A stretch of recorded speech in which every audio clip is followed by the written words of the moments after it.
Said podcast. Oh. We're back. Jazzy and Sasha. Hey. I gotta speak up. Hey, She's y'all. sick, y'all. Oh, please. You know what sucks about, like, there's other shit in this world besides the virus. Like, yeah, I know. But I can't cough. I can't sneeze. I can't do shit. I can't do anything. They never this loud. They're not loud anyway, but they just walking hard.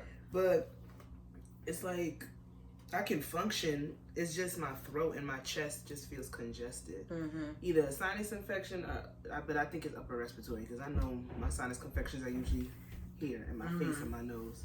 But I'm gonna be okay. Ooh, this audio gonna be ugly. She gonna be okay. Song mood of the week. Woman Like Me, Adele. That's nice. That's nice. Woman Like Me, Adele. That's nice. Yeah. That's nice. That's my song mood. That's my whole mood. That's probably been my mood for the better part of a year. That's a lovely song. Year. It's just affirming that you need to come with a certain demeanor. You need to come with a certain mindset when it comes to being with a woman like me. And if you can't get with it, then get lost. Or if I'm telling you this and you taking heed to what I'm saying, then do better. Actions speak louder than words.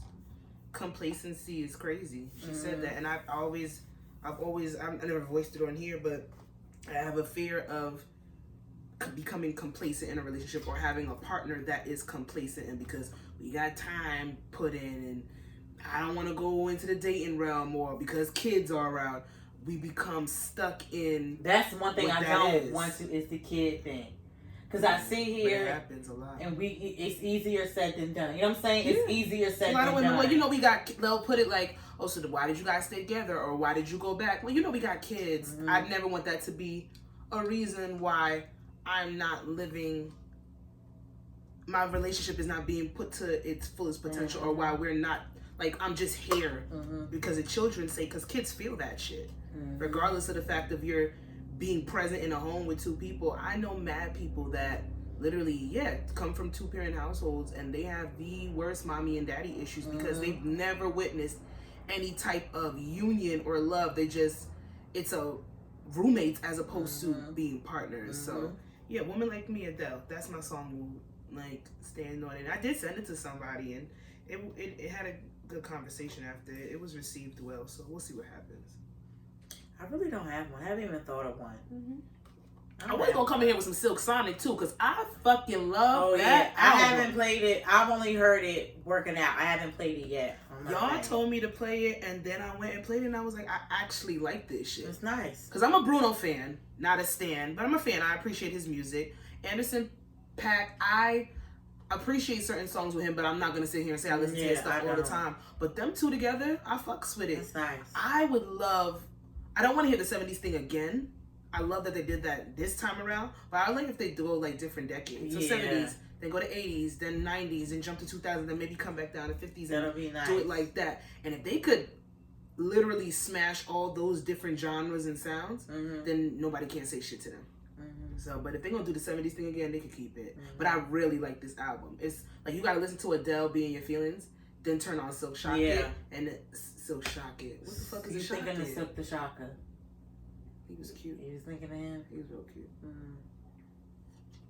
Make him say, Oh, God. Nah. Oh, God. Bear with me, y'all. Bear with me. Oh, God. I'm dramatic when I'm sick because I don't get sick. I'm not sick. So. You full of shit.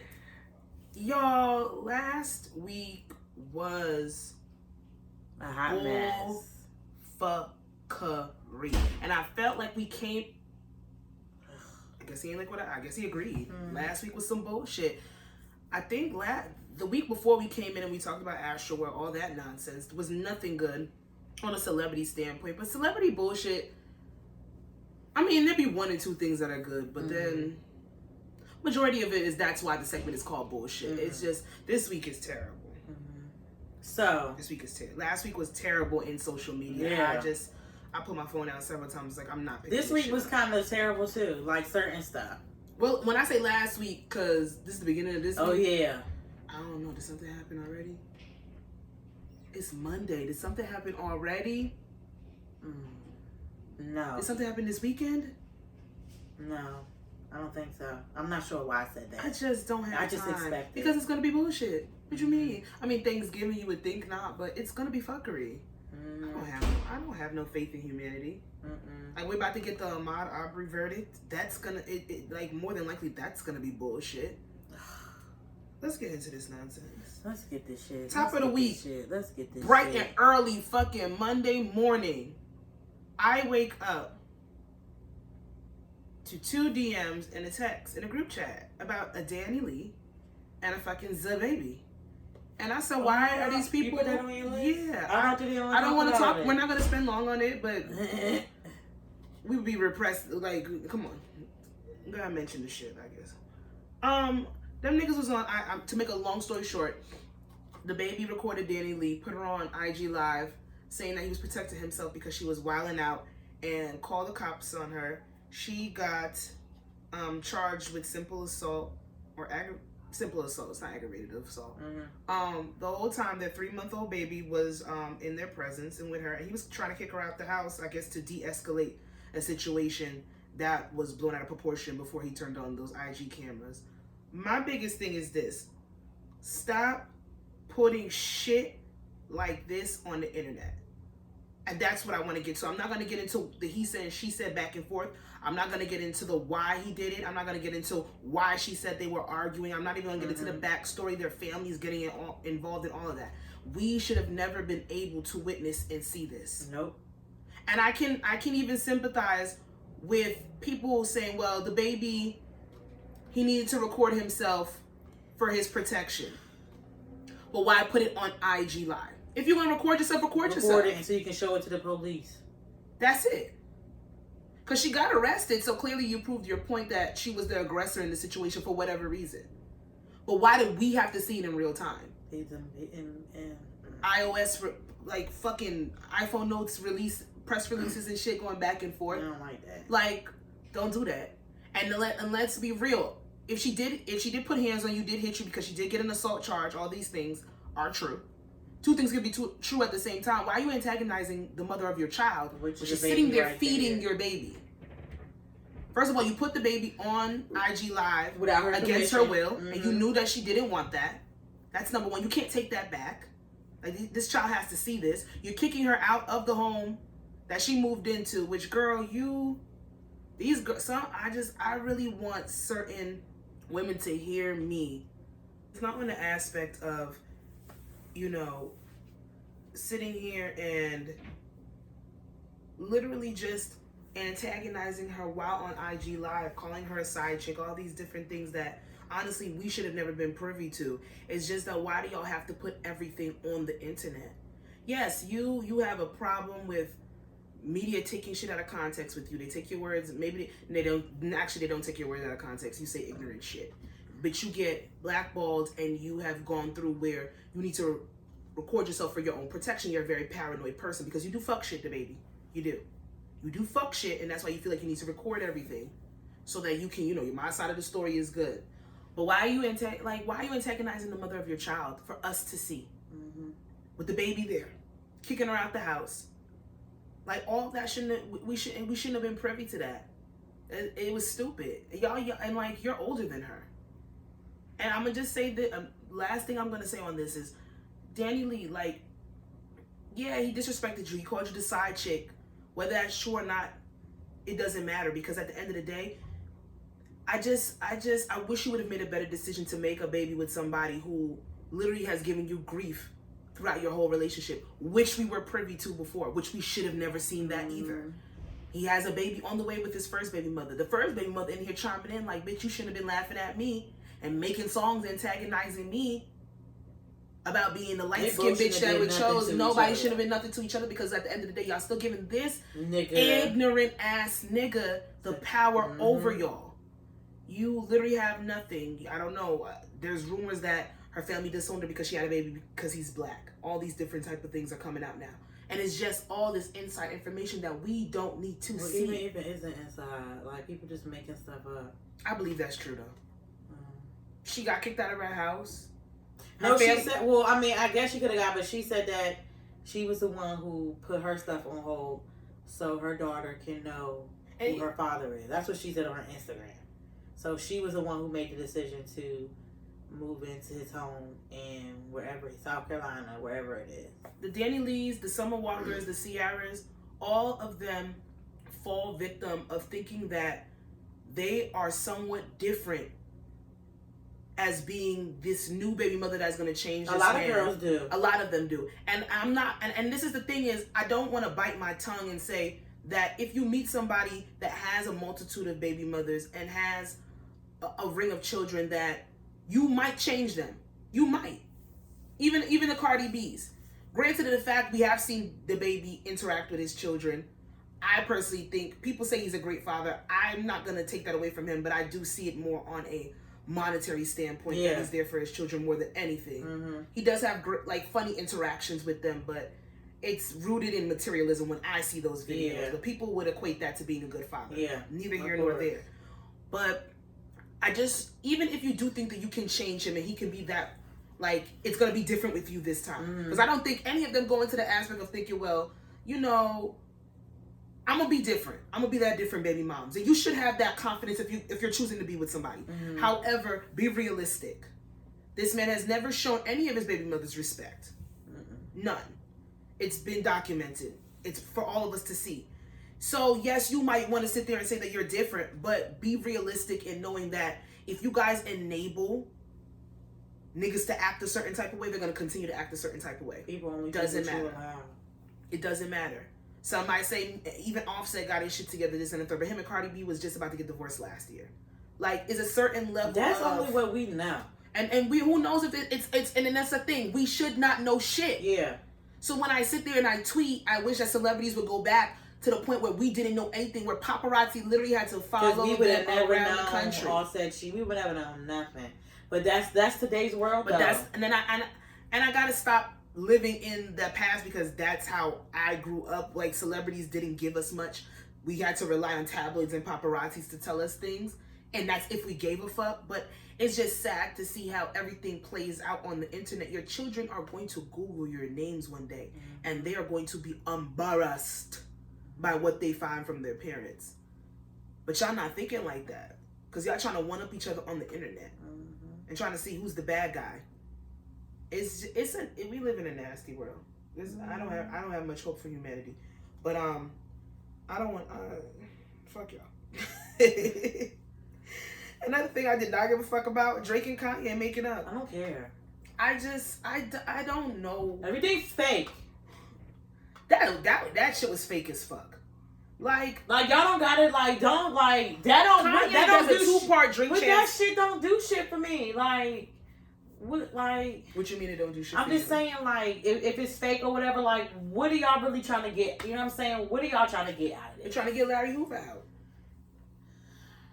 They're trying to get Larry Hoover out of jail. For why? Why they trying to get Larry Hoover out of jail? Yeah. Because he was supposed to be out of jail like years ago, and he's been wrongfully convicted. Oh. The sentiment of the statement of the benefit concert makes sense, but it's Drake. Just get Kim K. She's been trying. She can't do it. They're trying to raise money, I guess. I don't know what the situation is. It's not even the base of the Larry King thing. It's just the Drink Champs interview. He did another one. And it was a part 2 or something like that. I haven't watched 1 or 2, and I've come to the conclusion that I don't want to, so I'm not. It's just a basis that you talking cash shit about how Drake is calculated, he's meticulous, he is manipulative, like he gets into your head when you're beefing with him, this, that, and the third. And then Jay Prince supposedly can call you up, make you come out to Houston, make an apology video, or make a I'm squashing the beat video, and then you end up at Drake's house like the next week. It all just seems fabricated. And I don't know if people with money are bored. I think so. Because they don't have. They've been everywhere. They have everything. So you're doing this. People go low, girl. People go low. Go buy a school. Well, they do though. They do. They've done everything. They ain't got shit else to do, Sash.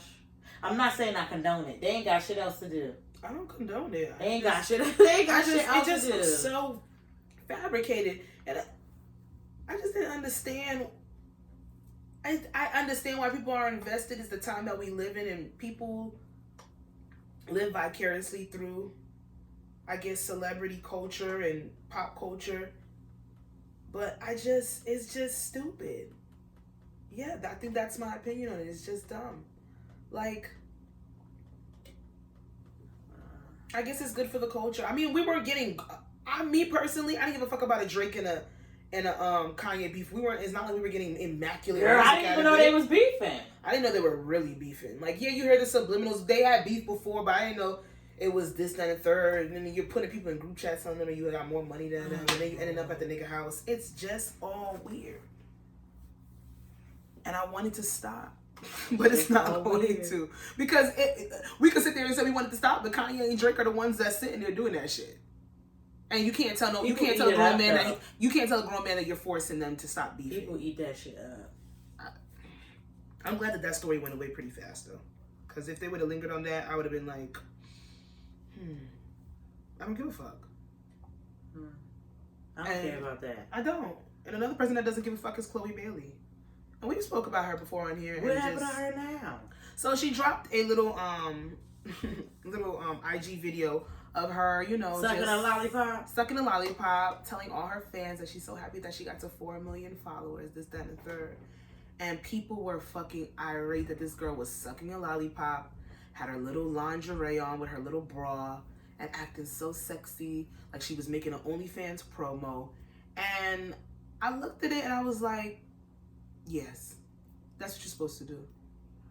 I know that everybody is used to Chloe and Halle, her sister, being in this certain teeny bopper light, but people do grow up. People have to grow up. And just because she's asserting herself in more of a sexy way, a more feminine way, y'all have lost your mind to think that this girl doesn't have some type of sexuality. Like, she comes from a Christian background and she's doing too much. Why is she doing too much? Just because she wants to be sexy, she wants to dance, and she wants to shake her ass. It's there. Why are y'all so upset? People need to go touch some grass. It's not that serious. Like, I'm just confused. Like, damned if you do and damned if you don't. Now, if she stayed closed up, nobody wants to hear that. She's too sexy, nobody wants to see that. So the girl can't do whatever she wants to do. But I took the video as her making fun of everybody. That's how I took it. I ain't paid attention. I don't think she was trying to be sexy. Sucking a lollipop. Like, yep. I didn't click the video. Even the way she talks, like in her interviews and stuff, she's like, I know they're going to say something, so I'm going to keep turning up. I love to perform. I love to shake my ass. I love my body. I love being sexy. So yeah, why not make a video making it look like I'm about to drop some OnlyFans content and piss y'all off even more because y'all gonna talk about me regardless. She's a little girl anyway. Y'all leave her the fuck alone. But the thing is, she's not a little girl. Well, she's 23, 24. She's allowed to have a sexual presence. Like, I don't understand why y'all so fucking thrown off guard or enamored by. Yes, I understand where she comes from, but people are allowed to grow. Like, anybody telling y'all when y'all bend over on IG, no one's telling y'all not to post y'all pictures. Everybody in y'all comments saying, yes, bitch, yes. Like, let Chloe live. People are weird. I love that she don't give a fuck. Halle Berry. She's been in recent news. She has a movie that I believe is either coming out or came out. It's, I think she's like an MMA fighter or a boxer or something like that. And Cardi B co-executive produced the soundtrack for the movie. And she was on a TV show or a late night show, one of them, just, giving praise to Cardi B, saying that the soundtrack is really, really good, cultivated really well. She got all the girls to come together, do some songs, this, that, and the third. And in the midst of that, in giving Cardi B her flowers, Halle Berry called her the best female rapper alive, or the queen of rap. Let me say it right. The queen of rap. And people got upset at that. People got mad because Halle Berry had an opinion about Cardi B helping her out on a soundtrack for a movie that she is doing by calling her the queen of rap and saying that was shade to other people. I didn't say it. I didn't say it because I didn't hear that. Granted, I'm pretty sure y'all have too much fucking time on y'all motherfucking hands and y'all care too motherfucking much. Y'all, who gives a fuck? If that's who the fuck she say is in her eyes the queen of rap, that's who the fuck she gonna say the fuck it is. Who gives a fucking fuck? Like, who cares? Like, it's other things going on in this fucking world that are way more serious, and y'all give a fuck because Halle Berry said that Cardi B is queen of rap. Well, Halle Berry stood on what she said. Who cares? And she said, listen, I wasn't throwing shade at anyone. I'm just giving my opinion. And two things can be true at the same time. Cardi B can be the queen of rap right now. Just like so-and-so was the queen of rap before. And so-and-so was the queen of rap before. And so-and-so is going to be the upcoming queen of rap. Everybody has their moment. Everybody has their time. So if I say that Cardi B is the queen of rap, it's because I feel it right now. Exactly. And it is what it is. And honestly, beautiful rebuttal. Granted, she didn't have to clean up shit. Nope. Like, you Halle Berry, you can have any opinion. To me, you can have any opinion you want. But just, to keep little girls at bay, keep the little minions down. Yeah, let me just come out here and say this real quick. But I'm sorry.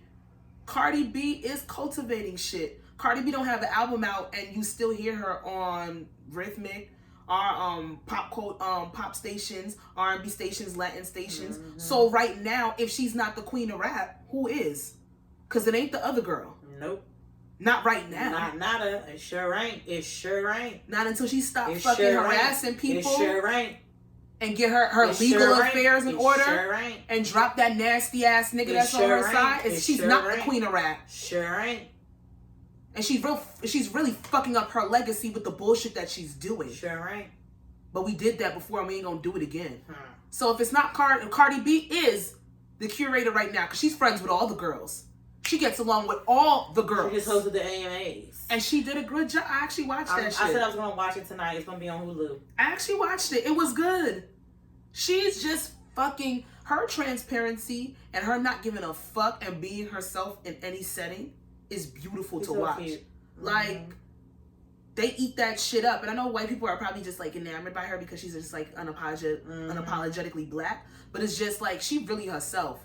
Like, she didn't fake the funk. She went out there with the tongue and the dialect. She never changed. She's been the fucking same since like she said, this is the girl that went from working at fucking Sue's Rendezvous to sitting there and going on Love and Hip Hop. Literally, she was the star or like upcoming star in the reality TV realm and said, I'm gonna stop that shit in the prime of it because I want to take rap serious, and then gave us consistency for about 4 or 5 years straight. I wonder who was the person that told her like you should rap?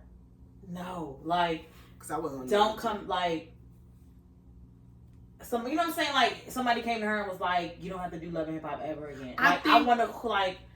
It was an interview. I want to say it's a Breakfast Club interview that she did, and she said, "Yo, I was about to get a big ass check from Mona, and I told somebody told me, I don't remember the name she said, but she said somebody told me if you want to take rap serious and you want to become a rapper, you cannot continue the reality TV." Drop, right? And then she did the Gets the Bitch Volume 1. Yeah. And then niggas was like, wait. Two shits for a while. And then niggas was like, wait, she's actually spitting.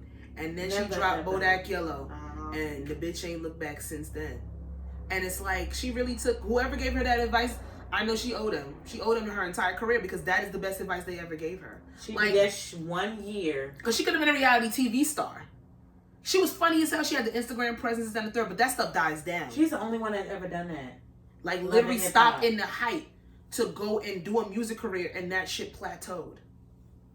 And has given us shit that we have listened to and actually liked. Like, Cardi B has albums that nigga like. The music world, the fashion world. The bitch is an actress. She got movies. Not movies. She got movies. Clothes.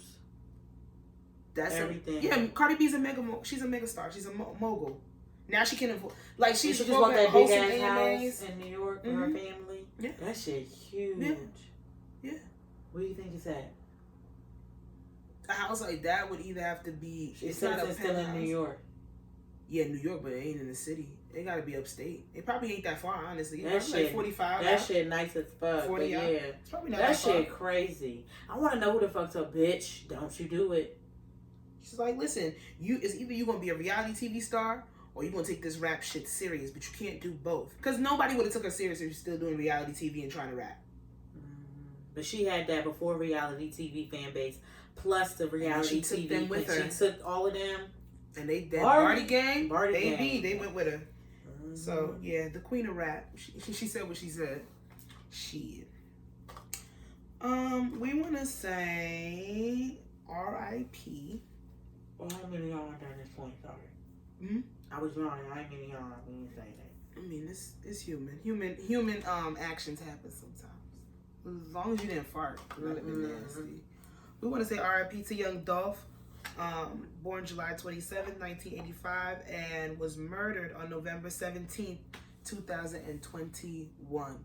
I've seen some speculation since this happened last week about who did it, but then it's a lot of chatter, so I'm not naming nothing, I'm not saying shit. But he was gunned down in his car at the cookie store after going to a local Memphis cookie store to get cookies for his mother, and then he was supposed to go later that night to do his annual turkey giveaway in Memphis, but that did not happen. The reports came out saying that it was a shooting. Then they said it was involving Young Dolph, and then moments later it came out that he actually passed away, I think, on the scene. So yeah, Memphis was in like an uproar. Just really, really sad because early curfew. Young Dolph, he did a lot. There was a lot of weird stories surrounding why it happened, this, that, and the third. What I did learn is that Young Dolph was shot at before. But he was in his bulletproof Range Rover. Yeah. And he still has that same Range Rover. And he usually drives that. But then whoever these gunmen were must have been watching him and realized he was in a Lamborghini. It wasn't bulletproof, and they saw their opportunity to take him out for whatever reason, and they did so. Girl, it's this my Instagram page, honey. It's so sad. If I ever need them for something, I'ma hire their ass. This is what I'm saying. God damn. First of all, people need to stop playing investigators because when you people be cracking me up. Playing with people, but it's not funny because they're putting names out to people that have nothing to do with it. What if you get that person killed? Serious. Okay, but if you get that person killed, then you fucked up. So the whole. No, we don't believe in law enforcement. No, we don't believe in police. But nobody asked you to be the detective on Young Dolph's murder. So stop. Stop.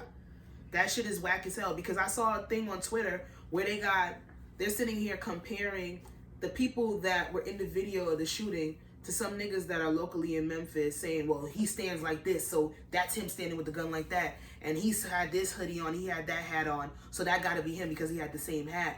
And you got people's fucking names in your mouth like people are not out here looking for who the fuck did that. Now, everybody's in the comments like, why the fuck are y'all doing that?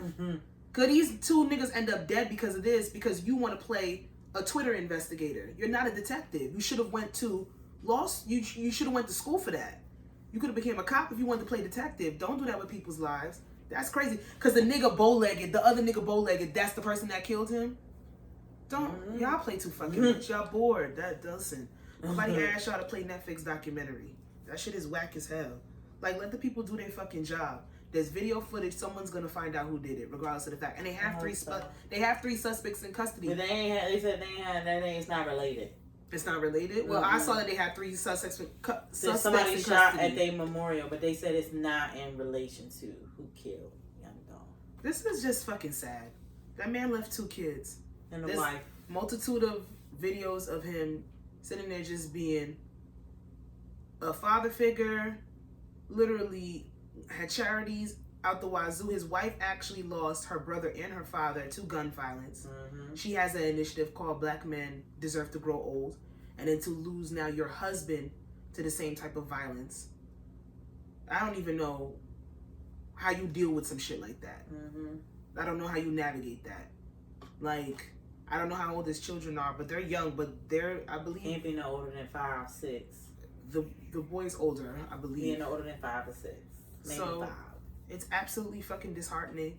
Don't know if he had beef. Don't know if it's retaliation for anything. Don't know if he did something to somebody and this is a get back. Regardless of the fact, hip hop has lost a lot of rappers this year. It's been a lot of either drug related deaths or shootings or killings, and it's real sad. So, what's your favorite Young Dolph record? Major. Major?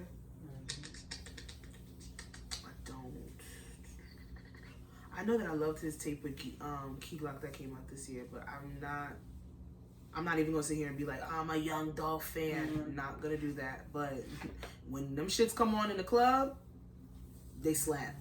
You got a drink in your hand, you're gonna bop. It's sad. It's just sad. So rest in power to him.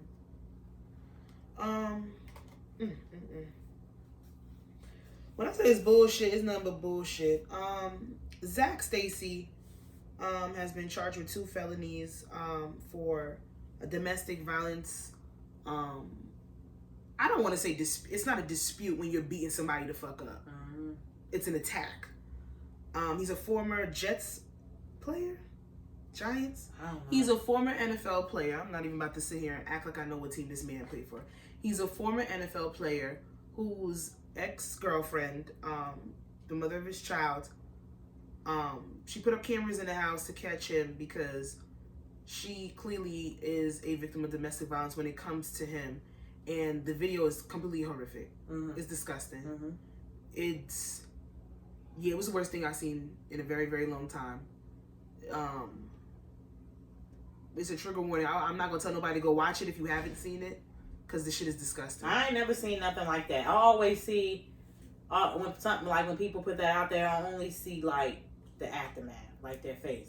I ain't never seen, because nobody usually records it and puts it out there. I ain't never seen nothing like that. Like, and she came out and she made a statement. She literally said, "I had to record it because I've tried to get to get him arrested before, and nobody wanted to press charges, and nobody wanted to do anything. So I put a camera up, knowing that he was going to do that, so that I could record it." And then on top of that, when she put it up, they still didn't want to arrest him. His friends were hiding him. And what else happened? I forgot what else happened. There was something else that she had put a claim to. The reason why he came and attacked her is because she was in the midst of trying to get a restraining order against him. And it would not be granted. That's disgusting. It would not be granted. And I've seen people get restraining orders and then they don't even, they'll go back to try to get it renewed and it doesn't follow through with it. So restraining orders, TROs can sometimes just be bullshit. It could be a means to a temporary end. But the crazy thing is there was another girl, I guess, that had a similar, she detailed a similar incident with her NFL boo. And people were tagging her and saying, no, I went through something similar, but that's not me in the video, because I guess her and the other girl look exactly alike. But she said, watching that video triggered me because that's exactly what I went through. And then there was a thread of just women coming out and was like, yeah, y'all might not see it, but I've been through that. I've seen girls say, I wish that what I went through was like that. And that's some of the worst domestic violence I've ever seen. And to know that people are silently living with that shit is sick. But he's out on bail. What did he get, a $10,000 bond or some shit like that? So he probably, he had to pay $1,000, $500, some shit like that. He's out. Of course. Somebody actually had the nerve to sit there and go on IG Live and impersonate him, and was like, if you come in my live and I get 10,000 people, I tell the truth of the story. It was somebody that looked like him. That's how crazy this world is. That's how crazy this world is. And then they said, I didn't watch the full thing, but they said there's an extended video that came out. And then afterwards, he's like, I love you, my son, and kisses him and walk out the door. After you beat his mother into a pulp in front of him, the baby's sitting right there. And people want to bring in the correlation of, well, he was an ex-football player. So what? Does CTE have anything to do with it? If you don't know what CTE is, it's some type of neurological brain. I'm not even about to People sit here. watch one fucking movie and see shit about this and want to give that excuse for every fucking thing. You can't give CTE an excuse for everything if she's saying that this is what she has been living with all the time. And even if, to play devil's advocate, even if CTE is the cause for him being this violent, then that speaks to a bigger issue and a problem of untreated shit that's going on. Right. Is he even diagnosed with that? You can't be diagnosed with CTE until you die. That's why it's controversial.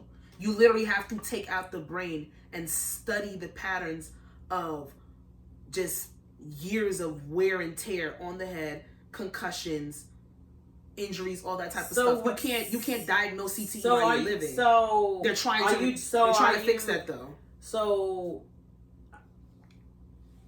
it only as of right now you can't diagnose. No, I'm saying so so that means I don't get it. I could see if it could come in a factor if it came out that he was displayed that on just her. You get what I'm saying? If he was, yes. You get, but how? Like exactly. how? If it's only I could more not understanding, but I can say okay, we have a starting point. If it was he had showed this, excuse me, this behavior, towards everybody, but it's only towards her. So it's like, and then in fact, the CTE, I was listening to another podcast and they brought up the Ray Rice situation. Because it was Ray Rice was another former NFL player, and he had a video of him, smooth knocking his chick out in the elevator, boom.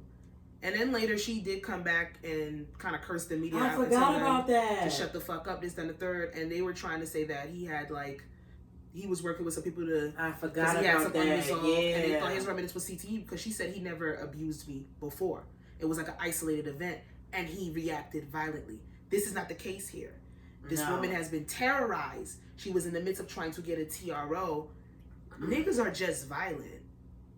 Because there's a plethora of women have come out and was like, well, that was my situation. Or I've been through that. Just even last week, Ashanti's sister, she was on the Angie Martinez show, and she came out talking about her domestic violence situation. That was 3 years ago. He didn't play no fucking football. Whoever she was alluding to. He didn't play no fucking football. It's just what kills me with the situation. What I'm about to say is it doesn't correlate to this because I didn't see anybody say that when it came to this situation. And it's so sad that it took video footage for people to be like, yo, niggas really be beating chicks the fuck up.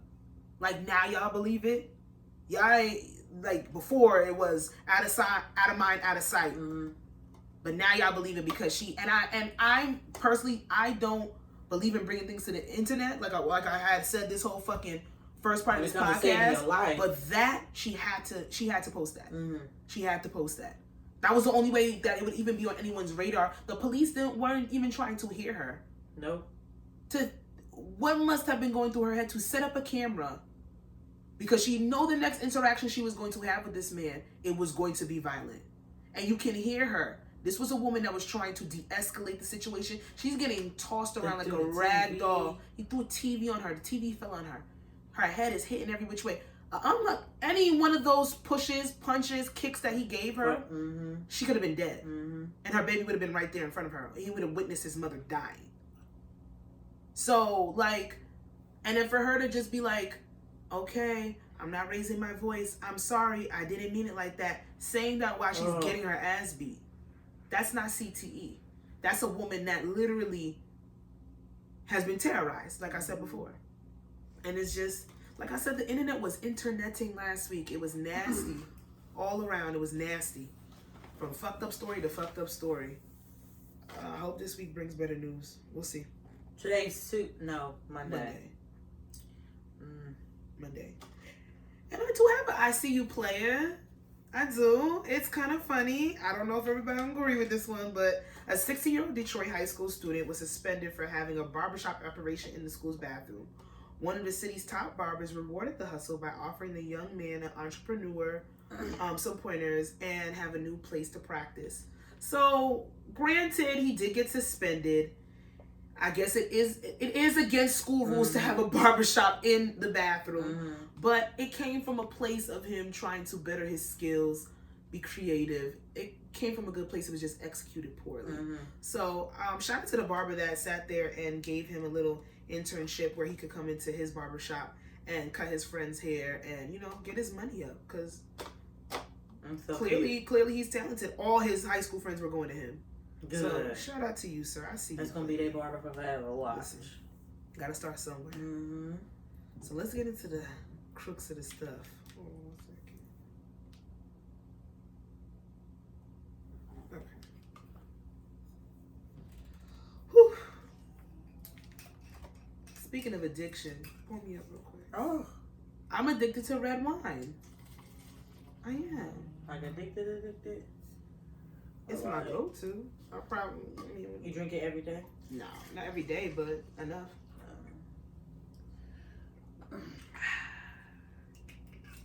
What are your views on addiction? When you hear addiction, how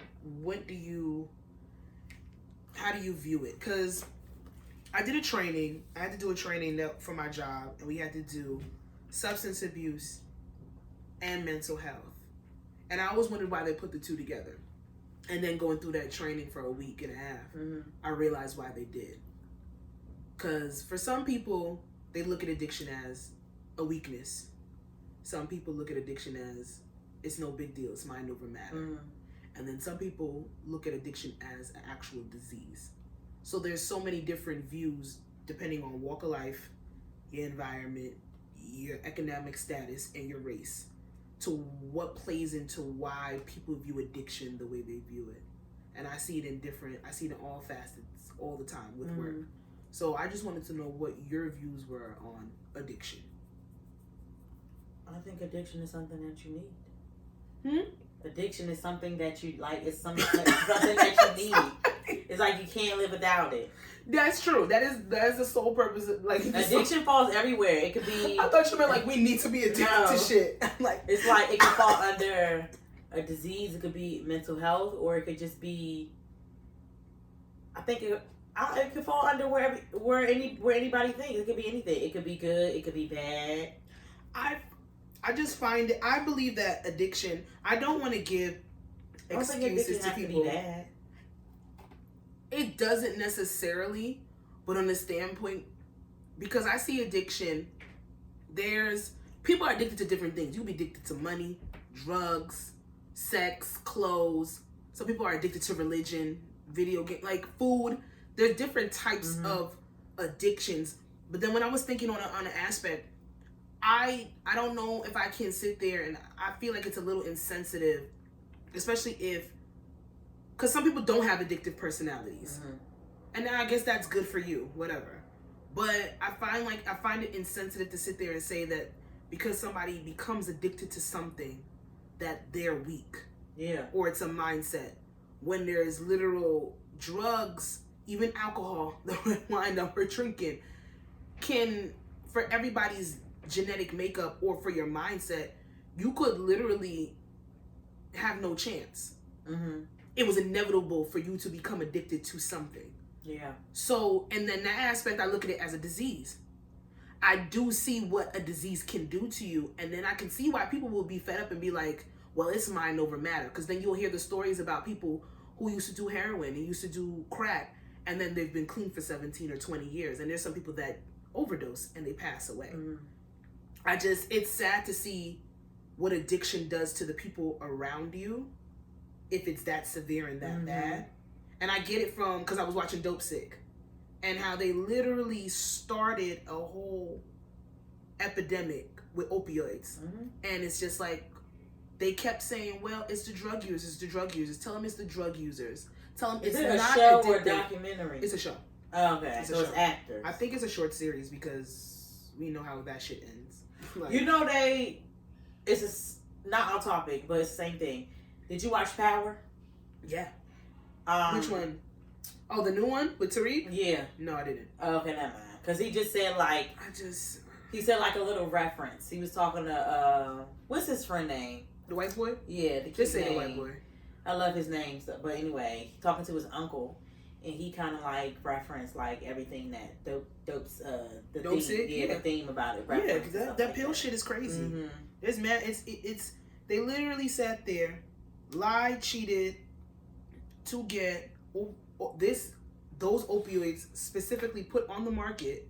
Sat there and said that it was 1% less addictive than every other painkiller that's ever been out there, and it was more addictive than all of them. And it's because they was just buying off and lying and fucking cheating their way to the top. That's why people will do. Granted. But you sat there, and yeah, a lot of middle America, a lot of white people, a lot of minors, those people in those rural towns, those are the ones who really got hooked, and those communities were really destroyed by it. But it was sad nonetheless, because it was a white crack epidemic. Yeah. If you want to be just fucking blatantly honest, it's the same thing.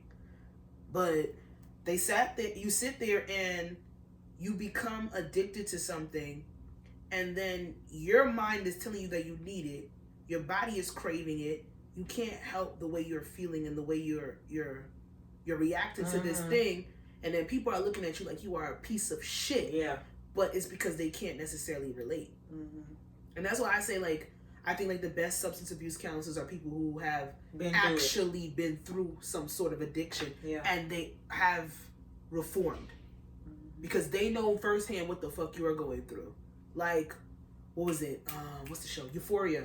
When Rue had the episode with her sponsor. Oh yeah, that shit was fucking deep. My God, damn it! Every role he plays, I need to know his real name. Every role he plays, he fucking kills. I can't remember what he. And he's been acting for years. I'm gonna get his fucking name. It's gonna bother me, so I have to get it today. But just on the aspect of he lost his wife, lost all relationships with his daughters, off of crack. Off of heroin. That shit happens. Smack. And it happens, and then... Intervention, that show firsthand. Yeah. That shit is different. But then when it coincides with, like, mental health, there's a lot of people that are out here self-medicating.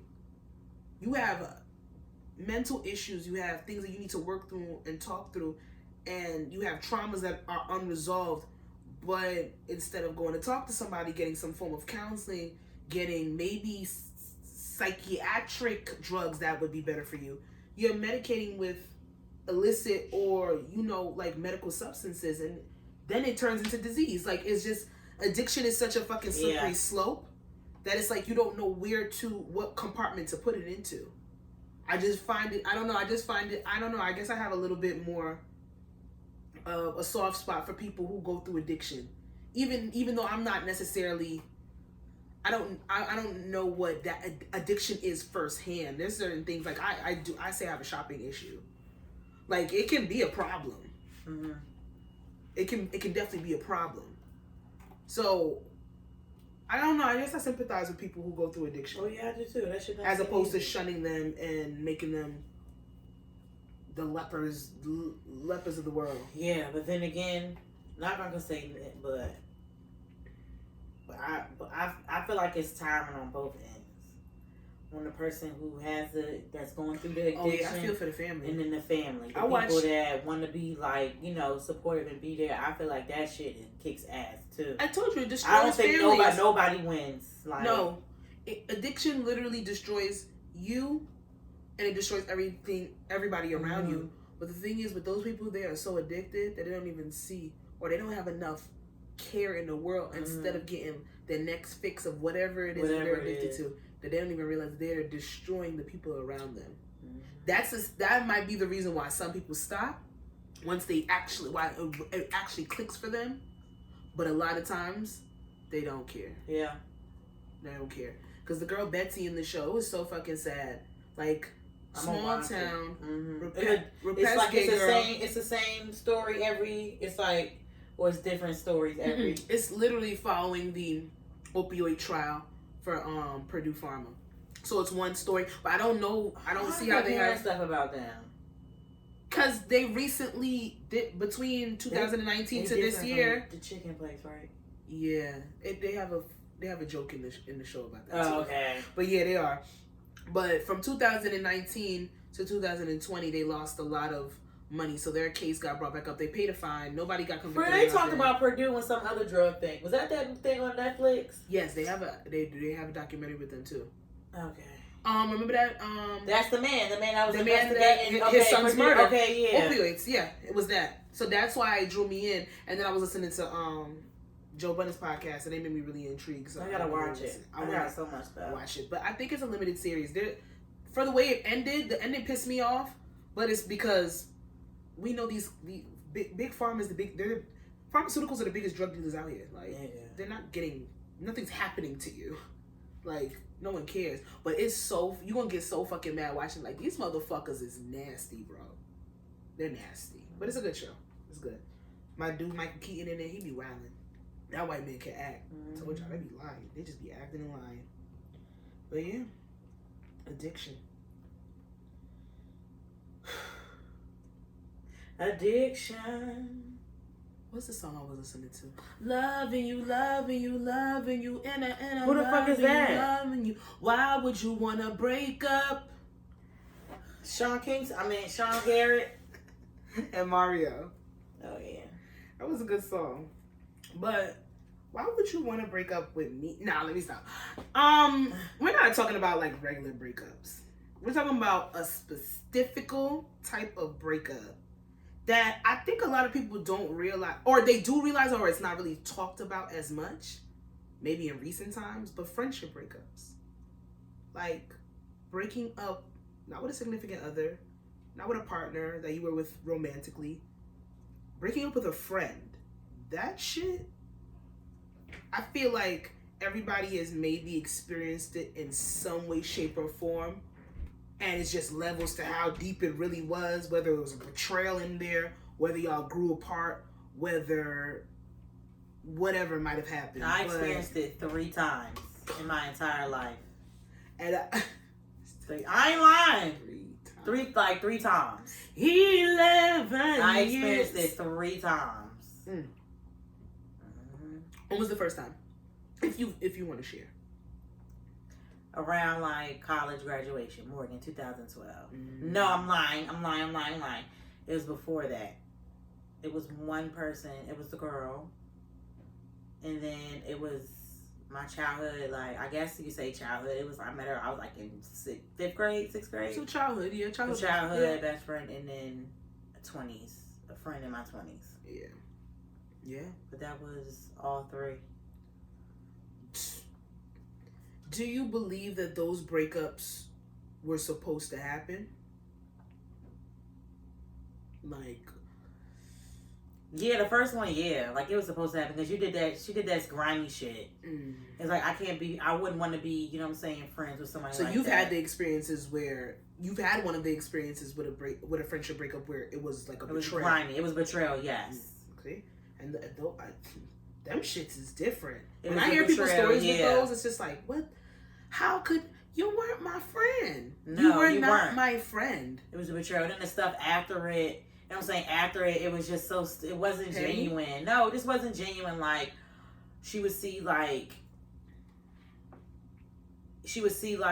a mutual friend we had or whatever, like somebody that's my best friend or whatever. I was just saying it out of mind. Like she would see Liz, and Liz would be like, "Oh, so and so said hi," and that. "Oh, I miss y'all." You don't have to say that. You know what I'm saying? That's not, saying stuff like that is not a point of conversation, because to me, like, I cherish my friendships. Like, my friends, like, my immediate friends, they're my family. So I cherish things like that. And if, like, I'm not going to tell you something that I don't fucking mean. I'm not going to sit here and be like, "Oh, I miss you." I'm not going to do that for a start of a conversation. Why? Because I'm lying. And that makes me a liar. And I don't have time to lie. Maybe she did miss you, but that was her way of trying to open up a conversation, but it's still not the way to open up a conversation. Yeah, it's not. It's just not, because we're an adult. We're adults. Yeah.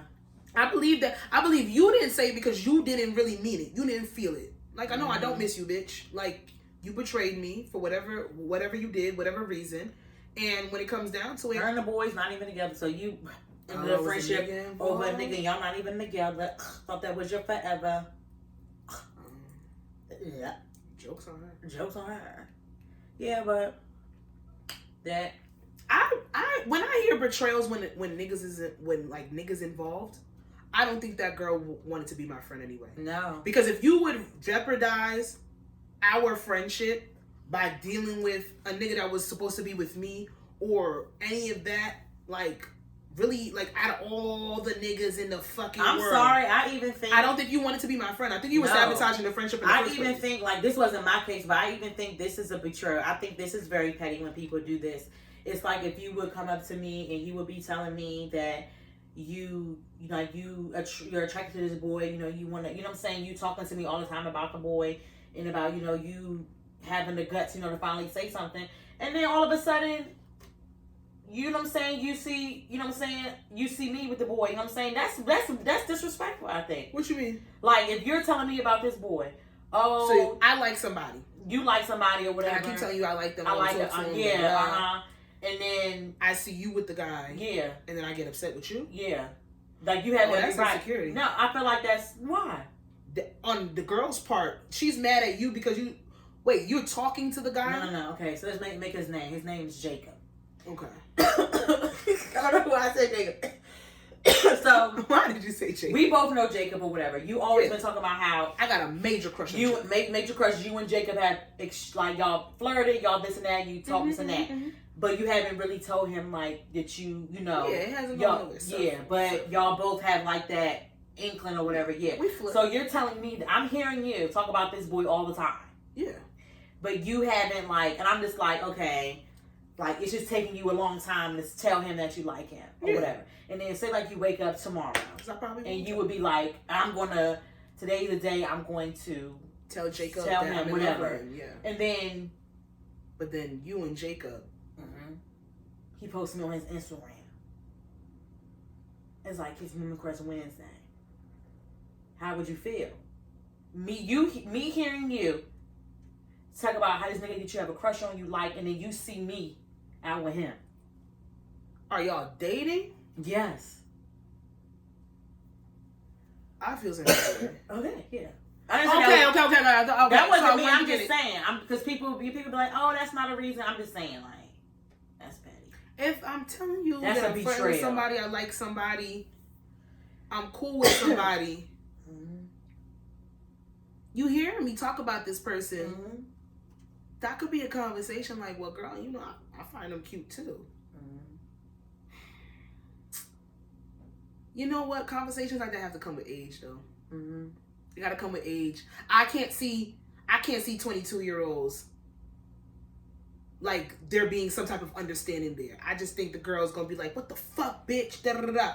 Like, say now, 30s, and you see some guy that you find attractive, and I see some guy that I find attractive, and you be like, oh, he cute.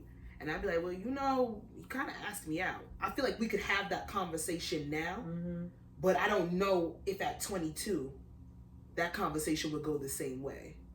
Because, like, me, personally, if that was to be me, I'd be like, now, first of all, I don't want no nigga that's posting nobody as Woman Crush Wednesday this age. Well, I'm just saying. I just have to think about that. On his page, on his story. Yeah, it's just like, boy, shut the fuck up. But that is kind of weird. But then again, as the friend, am I going to go out with the guy? My friend has told me she likes this person. Granted, if I find him attractive, that, you know what, that sucks. Because I always love to sit here, be on this podcast and be like, don't block your blessings. But then again, I'm not stepping on my friend's foot. If I use the word friend with you, best friend, I'm not doing that. I'm not even about to play myself. That's just going to have to be a blessing I'm going to have to block. Because if you have expressed to me that you're feeling somebody, and you might be shy, because I understand that. I don't pursue niggas to a certain extent. Me either, girl. I don't pursue niggas to a certain extent. So if I got up to the courage one day and then I see you out with him, I'm like, nah. And he wants to talk to me, I'm gonna be like, no, like, I'm not feeling your friend, I'm feeling you. I'm gonna be like, well, I'm sorry, this ain't gonna happen. Oh my God. This ain't gonna happen. Like, that's so awkward. It's happened though. For real? It's happened. It's happened. I'm sure it's happened. But the betrayal, friendship breakups, those I feel like are they're devastating. You can get over those quicker though. But I think so. And you want to know why? And this is my theory. I believe that when there is an actual point and standpoint of why the friends broke up, there's a clear line. That line was crossed. Yep. We know. It's straight to the white meat. You did this. Yep. I reacted this way. Yep. It's either I'm going to choose to fuck with you again or I'm going to cut you off. So those are that's a cleaner break. Still hurts, but I feel like you can get over it quicker because it's like, well, oh, fuck her. She wasn't my friend anyway. Or you could see it coming. But those friendship breakups where they come out of nowhere, and not necessarily nowhere, because I feel to a certain extent if you break up with a friend, even if y'all didn't have a big falling out or if y'all didn't have a tremendous fight, you've had some inclination in the back of your head that this friendship was kind of going down in a slope. Yep, that was my second one. It was just no longer really like had the same, you know what I'm saying, the same things in common and stuff like that. Yeah. And that's just like, I never had like any, like on my part, I never had like any ill feelings or any bad blood. It's just, you know, it was just, I found more of my wave of people. I found more of my, you know, my crowd and things like that and stuff like that. But some things are just meant to end sometimes. It didn't end for me in a bad way or whatever. I had no ill feelings, no nothing, like still to this day. But it's just like. So do you consider that a breakup or just like growing apart? Growing apart. Because I've literally just not necessarily. I've had friends in the past where people would see me with them all the time, this, down, the third, but they don't know the ins and outs. I knew that the direction that they were going in, we had a yield sign. No, what's that fork in the road? Whatever. We had a fork in the road. Yeah, we had the fork in the road. I'm going towards the left. They're going towards the right. There's no way that we can come back to this intersection and intertwine. So you're going in a different direction. And that's why I never considered those friendship breakups, because I don't force things. It's never been in my personality. So like if I see that somebody is no longer being a good friend, somebody is no longer putting in the effort to be a good friend with me, I don't mind going our separate ways. Right. It's no malice towards you. It's just we're not moving in the same accordance. Now, that's happened a couple of times, and I don't call those breakups. I just, you know, we grew apart. But then the situations where, I don't know, it's like, I feel like you might have been complacent in your friendship. There might have been years put in. There might have been some unresolved issues and problems that have always lingered and sat right there. And no, you guys didn't have that big tumultuous fight, that big betrayal. But I feel like those friendship breakups, the ones where it's like, damn, niggas don't even want to work on whatever this was. No, niggas don't even want to come back and review what it is when... all the time. Like, shut the fuck up. When certain things get broken up with. Yeah. Like, those are the ones that hurt the most. It's like when you realize that the person that you were calling your friend really isn't your friend. Or they really have not been your friend for a very long time. And then you go back and you try to be like, well, maybe a betrayal should have happened so this shit could have been cut off faster. You start to have those morbid thoughts. Or, I wish we would have grew apart so I didn't have to feel like this now. Because I don't care what anybody says. I'm not going to sit here and put one over the other, but I would think that if somebody crossed me, I think that I would be able to get over it faster as opposed to somebody giving up on being my friend or realizing that somebody was never really your friend for That's because it's straight to the point. If somebody like, you know, does a betrayal, you know what I'm saying, something that's like, oh, it's nothing like really to figure out. It is what it is. Like, you know, like you saw exactly what it is. There's nothing left in the air to think about or discuss. That's just what it is, black and white. Right in front of your face, like that's what they did. That's more easier than, you know, the unknown or, you know, why and things like that. But sometimes the unknown, sometimes things are better left unsaid. Sometimes, depending. Sometimes. Do you believe that friendship breakups, like romantic breakups, do you believe they need closure? No. Are there all circumstances where they don't need closure, or maybe they do and maybe they don't? Like, but you said no. Closure to me is just... Yeah. I know you. I don't... closure to me, that shit it never makes me feel better after. It just never does. So that's why, like, for me, are you having closure conversations with people that actually take accountability for their actions? Yes, but it still doesn't. It still doesn't.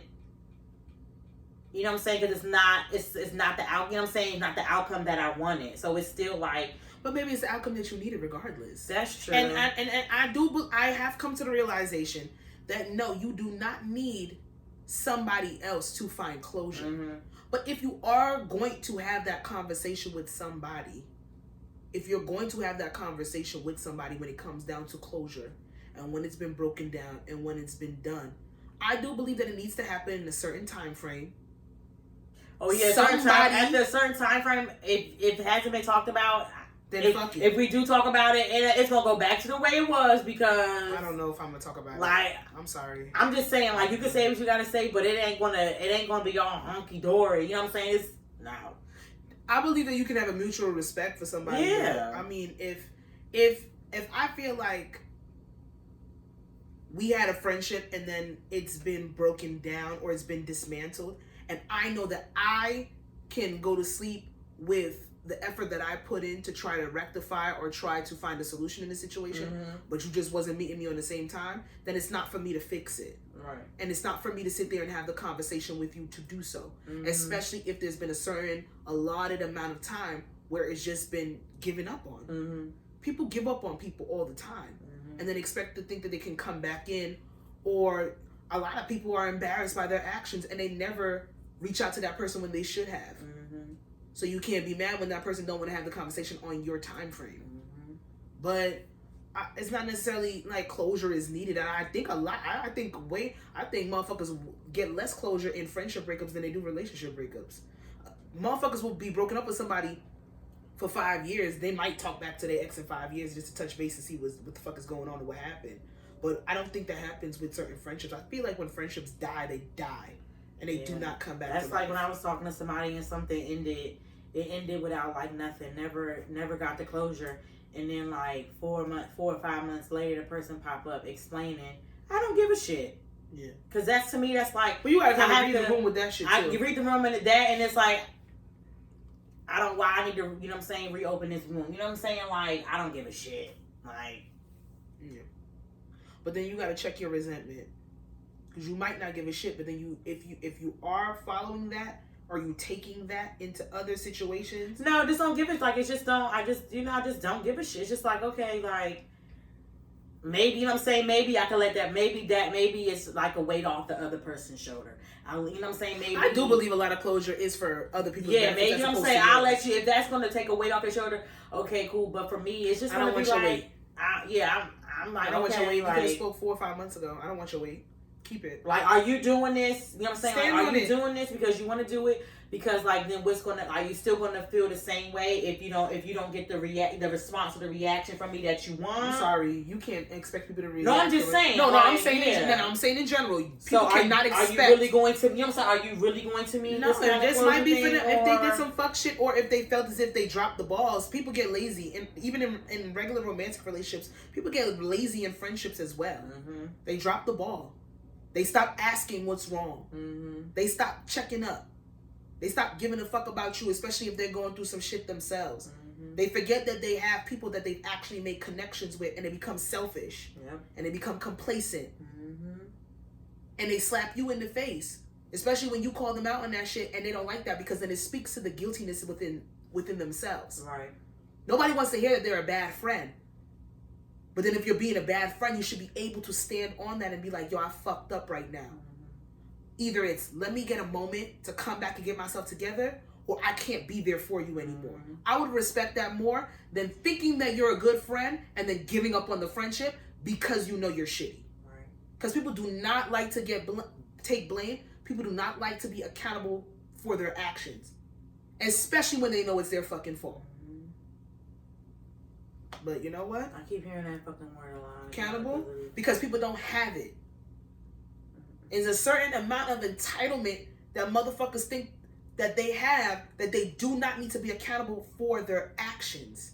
That shit is mind-boggling. The worst thing you could ever think in yourself, one of the worst things you could ever think in yourself is to think that you can never be wrong.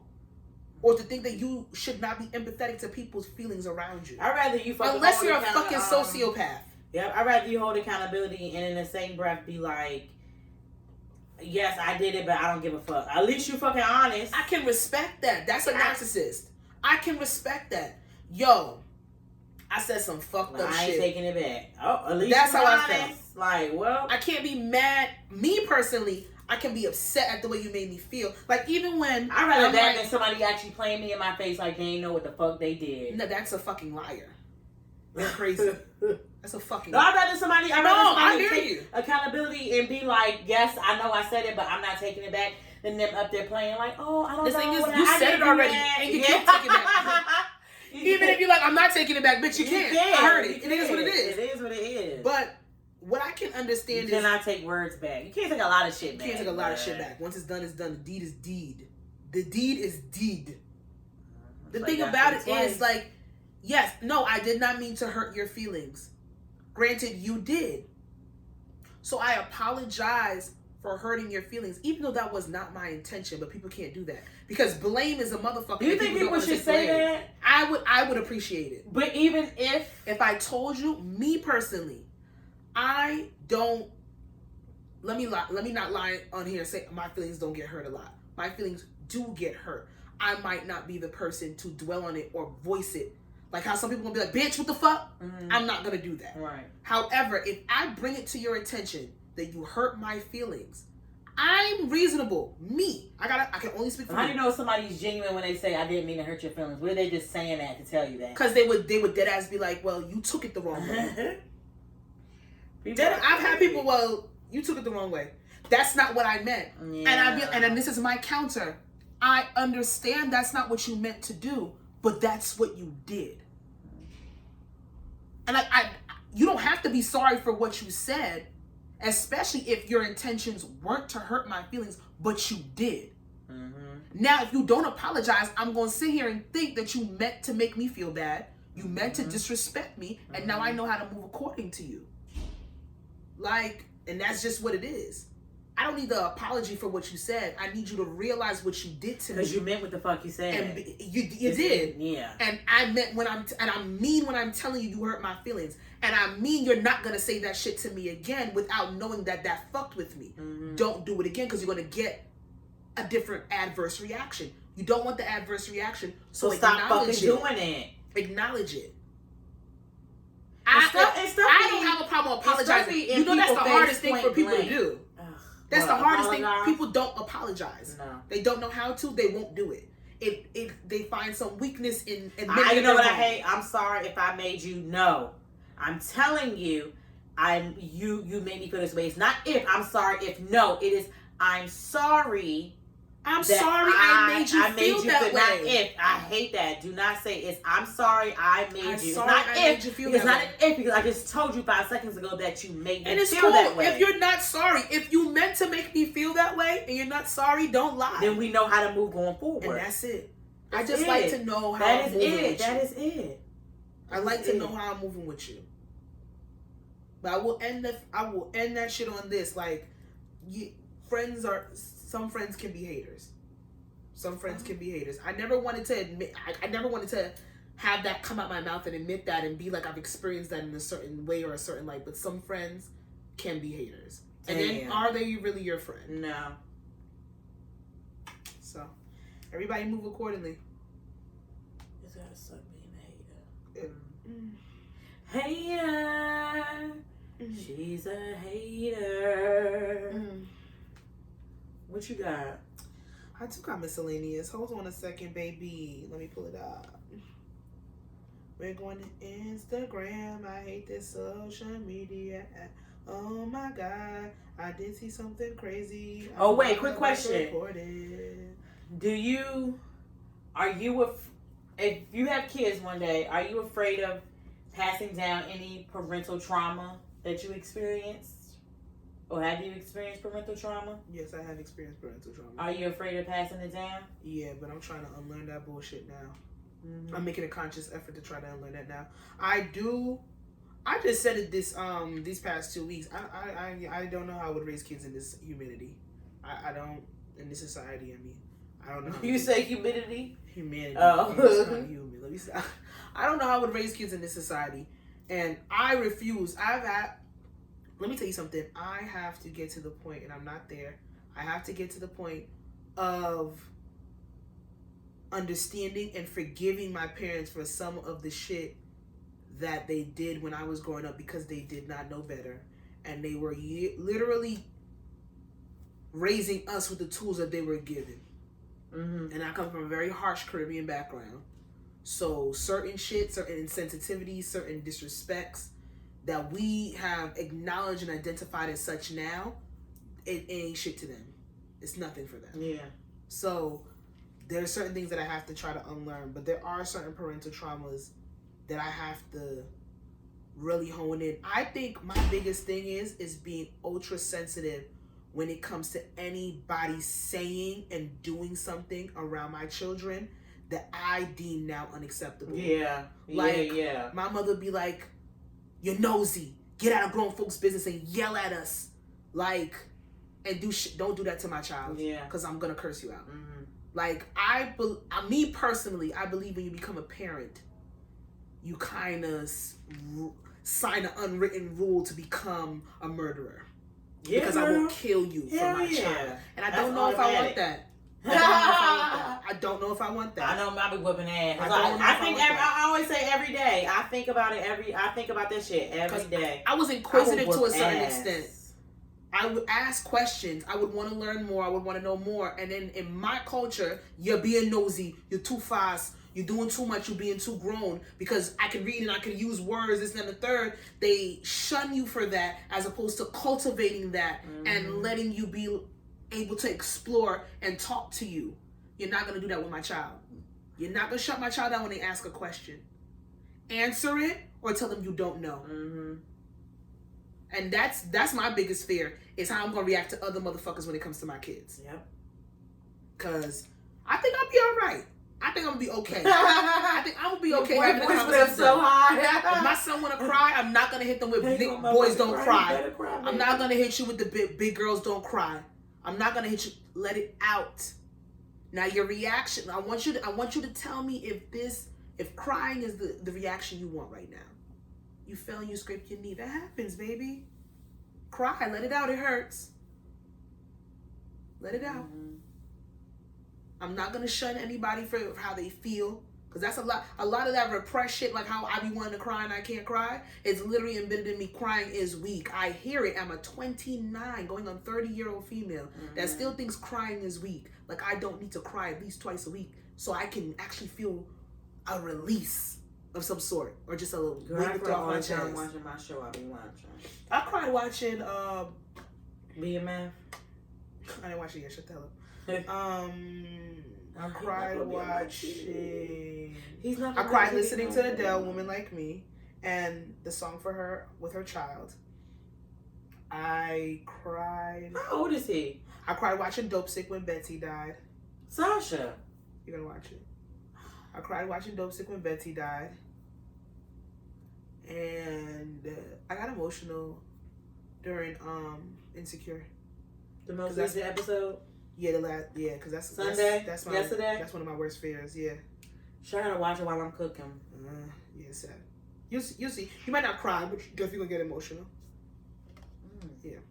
So let me get into this bullshit right quick. Oh, y'all. Is Issa's story? Issa, Molly, and Lawrence pops up. Lawrence pop star? Pops up. Lauren London. Yeah, he pops up. Lawrence. Oh, I said Lauren London. You talk fast. I say, damn, Lauren London in this shit. I'm about to say, what? Oh, Lord. You know what, y'all? How many? Okay. Oh, my God. Okay. I have a Thanksgiving question. Or let me see. I just woke up from the dead and you told me that you were not that girl. we're not gonna talk about Rolling Ray giving But he ate Bobby Light's ass the fuck up. Oh my god. He read his fucking Miranda rights. Sasha, oh my god. Bobby Light's really can you really say something about Rolling Ray because he was a real chair? Like, can he technically say something to Rolling Ray? People be like, no. Like, was he really being a bigger person? Not saying nothing? But he can say whatever the fuck he want to say. I'm talking about... Say whatever the fuck you want to say. Son, Rolling Ray funny. Rolling Ray does. I don't like Zeus Network, though. They fucking be exploiting the people, but the people be on it. Okay, so scenario question or Thanksgiving question? Scenario. You have to share your most controversial... What is one of the most controversial things somebody has said to you while you were in the talking stage? Or like, say somebody slid in your DM, or you talk to somebody through like a dating app or something. What is one of the worst conversations you had with somebody when they're trying to pursue you? It's either or? Yeah, any one of those. Because there's this girl, this girl sat there and people were sliding, she was on a dating app, so she was hitting people with their most controversial opinions. I started asking my Hinge matches their most controversial opinions to save time. That's what she said, so she could root them the fuck out. So she got a lot of Trump supporters, a lot of racist comments. Mine is very fucked up. I think everyone considered obese should be required to take a daily, should be able to eat a daily calorie what? Like people who are that person didn't like fat people. I never really indulged in It don't have to be a dating app, but like what is that's why I limited it to, because I know a lot of people don't like have the experience. I don't know. Apps. What is one of the worst conversations you've had with somebody when they were trying to talk to you or pursue you in any way, shape, or form? Worst conversations. Girl, I don't know. That's the scenario question. Like, I don't know. I never really I don't know. I never really had that situation happen where, The only thing that I ever experienced is somebody that I was chilling with and I was watching my show, Schitt's Creek, and he got upset because David is a gay man. He got upset because David he was like, he don't like watching and stuff like that. Get up, grow up. Yeah, that's what I said. Yeah, I'm not doing no homophobic. But I didn't talk to, like, it was like that was, that really didn't go far, but I never really had, like, I don't think I have. It's only two things that have stood out to me on, 3 now, since that weirdo from the other week. What they said? I was on a dating app, and this guy asked me, like, a common question, especially when there's the swipe, like, in your area shits. Where are you from? I'm from Jersey. I'm from North Jersey, to be specific, so you can narrow your towns and your counties down. What you mean North Jersey? I've been born and raised in Essex County. You think if you tell me specifically what town you from, I'm gonna fucking roll up on you?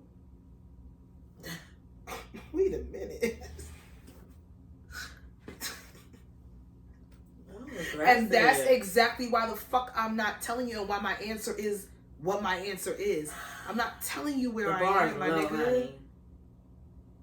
And I was like, you know what? I'm not telling you where I am. Didn't respond. And then after I didn't respond, came back and was like, you keep being cautious. Have a good day, though. Bitch, I didn't respond to you. I've been cut the conversation off. Like, you're crazy. You're mad because I won't tell you my address over a fucking dating app. Oh, hell you're crazy. Nah. Then I had another one where a nigga was like, he took my joke wrong. And I realized maybe sometimes people don't get when I'm trying to be funny. That's a lie, because I'm hilarious and everybody gets it. But he was just an idiot. He was like, I'm from Brooklyn. I was like, oh, so you got some good stories for me. I like that.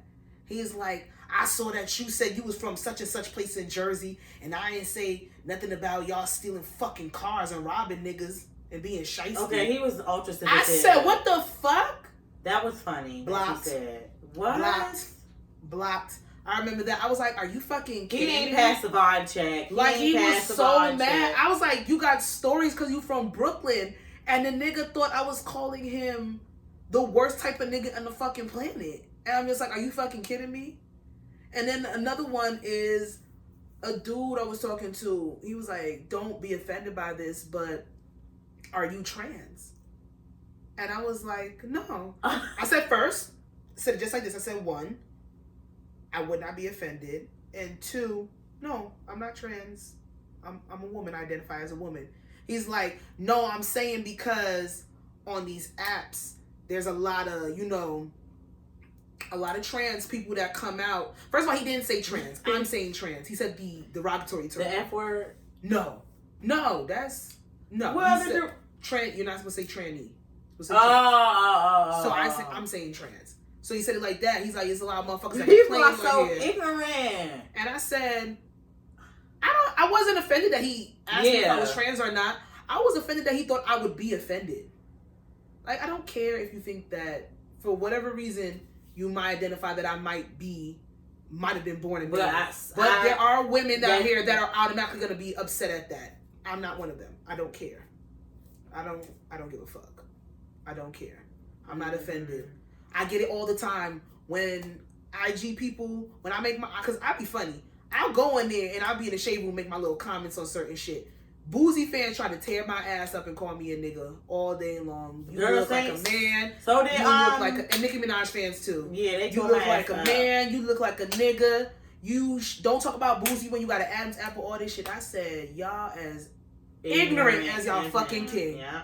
Y'all worse than y'all fucking king. They try to make. They thought saying I was trans was like a joke making fun of me. And I'm like, that's not funny. Y'all all got the same joke of calling me a nigga, but y'all mans is a repressed gay. Y'all praising the same thing y'all hate. Like, Boozy gay and people gotta come up with something better. Like, that shit is so like, I'll be a nigga, I'll beat your ass like a nigga too. And then when I tell them that, they get quiet. I'll beat your ass like a friend. Keep fucking with me. Right, y'all gotta come up with something better than that shit. Yeah, but I've had some very strange interactions with people. Niggas are crazy, so. Yeah, those are my horror stories. I ain't got too much more because it'll be 3 months of bullshit and then I won't talk to nobody for like 6 years, so. Oh, the horror. No, that's good though. Clearly, I'm still. Probably won't buy this one again. But you like it? I like the taste. It didn't give you a buzz? No, yeah, like... Yeah, juice, right? Wanna be smoking out the window. Why would you do that to me? Yeah.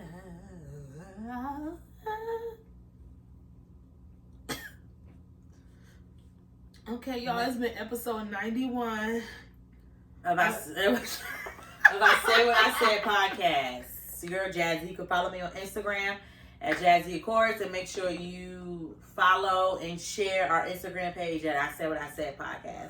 And make sure you like and subscribe and leave comments on the YouTube page. And you can follow me on IG at Coco the Don Dada. Follow my makeup client page at Coco Face Paint. And follow this motherfucking podcast on Twitter. I have gained back control because they try to kick me out. Gmail, Google, we gotta talk. But we are back on Twitter tweeting when the episodes drop because I don't really know how to interact with y'all on Twitter like that. But IWIS Pod, baby. Yes, because when we supposed to remember when I was doing the fake insecure live tweets on the page? Should I bring those back? Some people did interact with it. Yes. But for instance, you got a lot of catching up to do. I don't watch Insecure like when everybody else is everybody watches Insecure at different times though. I can't stay up. I watch it like the next day. I watch it maybe today. Only reason why I did it took me a week to watch. I literally just watched last week's episode like this weekend. Yeah, and then niggas just finished the first like BMF. Like I couldn't live tweet that. I can never live tweet BMF. So I watch it on my bootleg app. I never want to see him again on my TV. What's that? Who? Lil Meech. What? Because he get older now. You got to watch. Ew, so that was younger him? He was one season? You got to watch. They can't just put some gray hairs and give him some heels to put on so he look taller? Wait, I'm pretty sure you're going to stay that height forever. Ew, so who's going to be playing his... Ew, who's going to play adult Meech? Some boy with cornrows. It ain't Lil Meech. That's why he hosting all them fucking parties all over the city. He gotta get his money up. He also did in another show, but I forgot. Okay, well, all right, y'all. You did you did all the handles? I did. All right. And don't put nobody as your WCW. Do it.